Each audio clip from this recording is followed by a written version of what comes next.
Bon dia a tothom.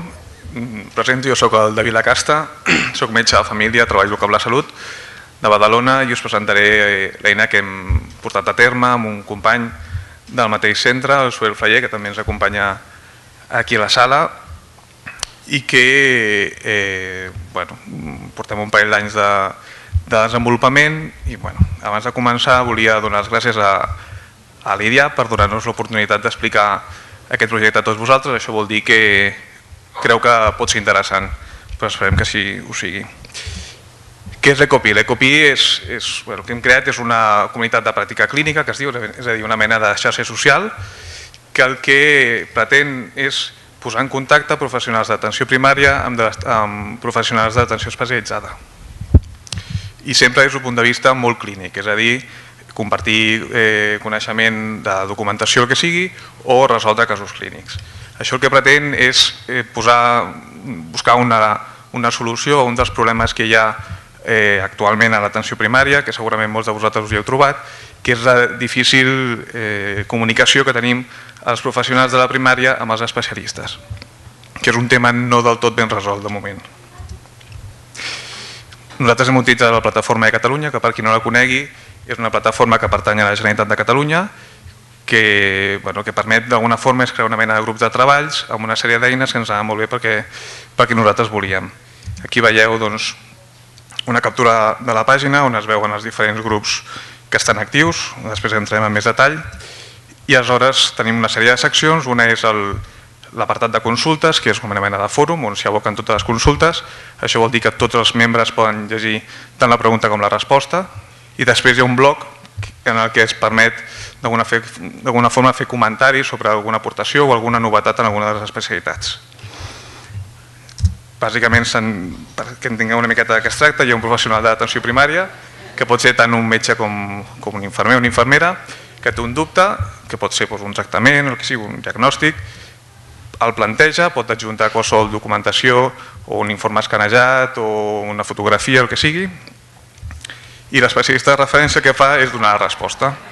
I si ho considera adequat, pot afegir alguna bibliografia o alguna informació que pugui recolzar la seva resposta.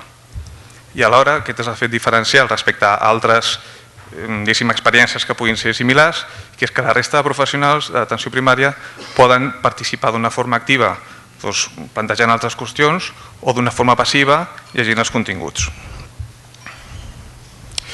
I alhora aquesta documentació no cal que estigui lligada a un cas clínic, sinó que a mi, per exemple, m'arriba un article de revisió sobre qualsevol tema i jo decideixo compartir-lo amb tota la comunitat, diguéssim.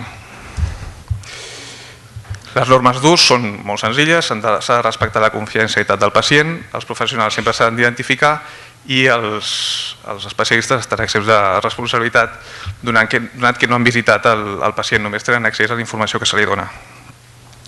Nosaltres aquesta idea, aquesta eina, no l'hem protegit amb una patent, donat que no busquem tampoc un benefici econòmic, sinó simplement el que busquem és un benefici per tots els professionals. Sí que té una llicència Creative Commons, que el que busca simplement és un reconeixement de l'originalitat i que es pugui utilitzar però sense buscar un benefici per ningú. Quins beneficis creiem o quins avantatges creiem que té aquesta plataforma? Per començar, pels professionals, òbviament, som més resolutius si tenim aquesta eina, amb la possibilitat de formar-nos millor, no només amb els casos que comentem nosaltres, sinó amb els casos que comenten la resta de professionals.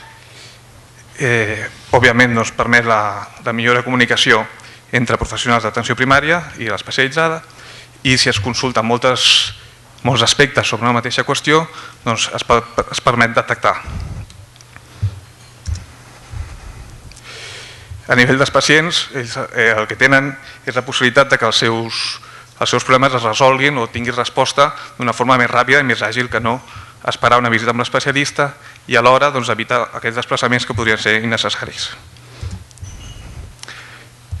A nivell d'organització, creiem que això pot disminuir el nombre de derivacions, no només el nombre, sinó també millorar la seva idoneïtat o adequació, i el mateix amb les proves complementàries. I tot és un cost econòmic baix perquè la plataforma és d'ús gratuït i amb una fàcil implementació en els diferents territoris. Per a aquesta eina sigui útil es requereixen una sèrie de requisits, que és que per començar que s'utilitzi, és a dir, que hi hagi un ús bastant actiu per part dels professionals i que entengui una mica el concepte de la web 2.0. És a dir, que la comunicació no quedi limitada a 2 professionals, sinó que tothom se'n pugui beneficiar.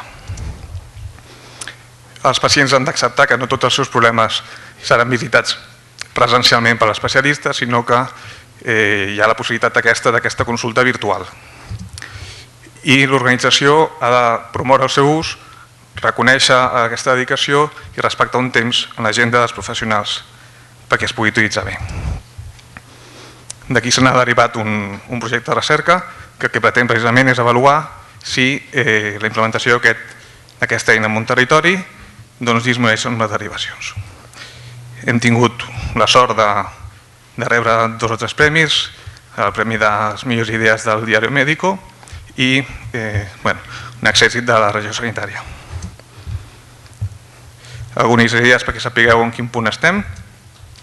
El SAP Badalona Sant Adrià, que és un estat més desenvolupat, són 9 centres de salut, tenim quasi 300 membres i quasi 30 especialitats. N'hi ha 3 que són d'una incorporació immediata.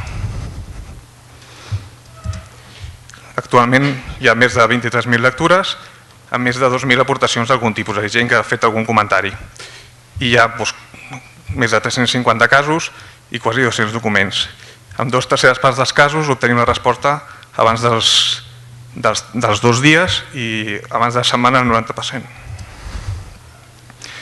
El SAP Dreta també està en funcionament des de fa uns 6 mesos, veuran ja els 200 membres i ja porten més de 50 consultes realitzades.